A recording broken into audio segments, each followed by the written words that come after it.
What is your idea of perfection? In 2018, I spent a few days in Paris. For me, it was perfection.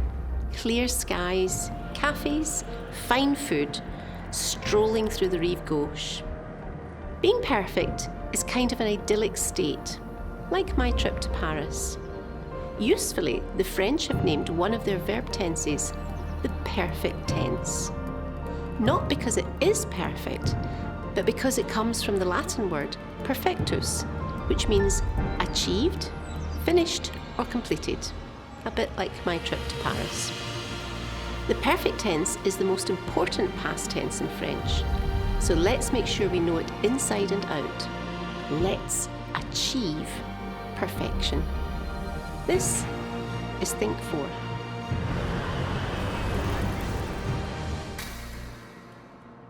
So how do we form the perfect tense?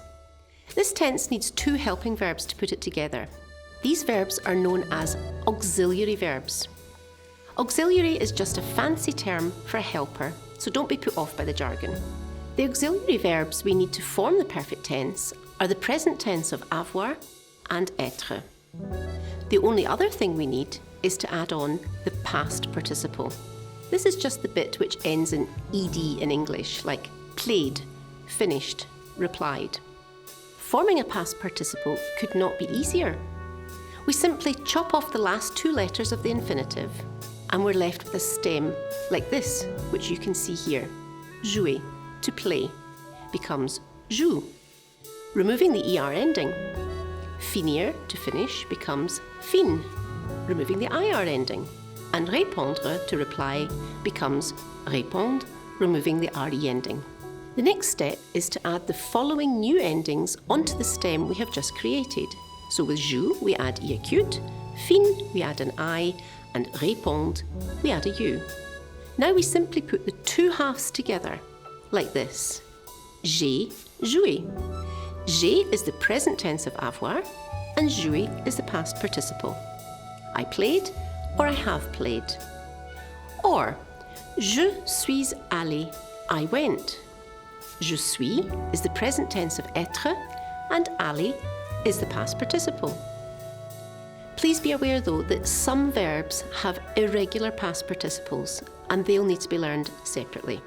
But how do we know whether to use avoir or être as the helping verb? The thing to know about this is there are only 16 verbs which use être as the helping verb. All you need to do here is learn the list of these 16. If the verb you want to use is not on this list, then the helping verb is avoir. When I was at school, I learned this little rhyme to help me remember them. And guess what? I still know them to this day. Try learning it too, it really helps. Entrer, rentrer, arriver. Rester, monter, né, aller. Tomber, mort, and retourner. These with ease we all can say. Parti, sorti, descendu, revenu, and devenu. Venu tu, with these we take, and all with être conjugate. Put simply, when writing, if the subject is feminine like elle, then we add an I to the past participle. If the subject is plural, like il with the S, then we add an S to the past participle. And if the subject is feminine and plural, like elle with the S, we add an ES.